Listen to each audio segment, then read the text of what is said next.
2009. And the particulars are between the 11th of September 2018 and 12th of September 2018 within the Republic of Kenya, being the Member of Parliament of Malindi constituency, a director of a public limited liability company and the company thereof, with intent to unlawfully dispose of monies, development funds, Malindi constituency jointly engaged in a transaction to conceal amount of Kenya shillings 2,500,000, having a reason to number 7, Robert Katana 202, accused number 8, Multi-Serve Constructors Limited 202,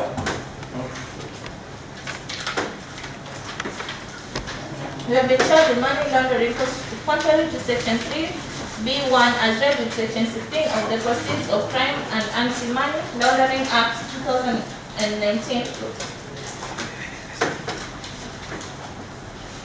Count number 11. Count number 11, the accused person is not outside. We go to count number 12.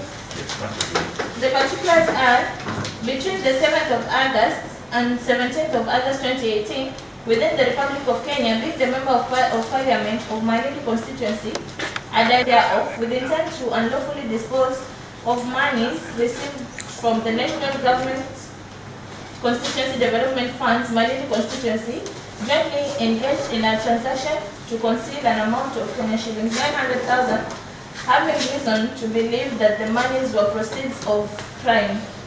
Accused number 7, Robert Katana 202. Accused number 8, Multi-Serve Constructors Limited 202.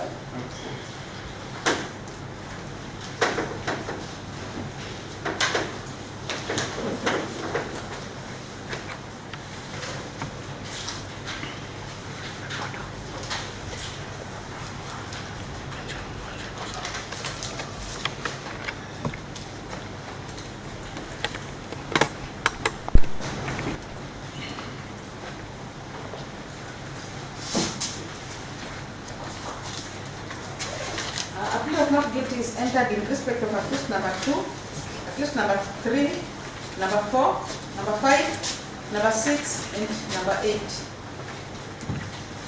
Mark blank.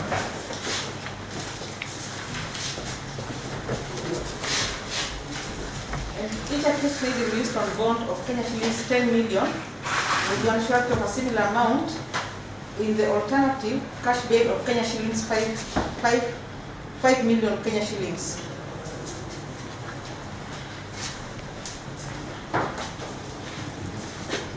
Yeah.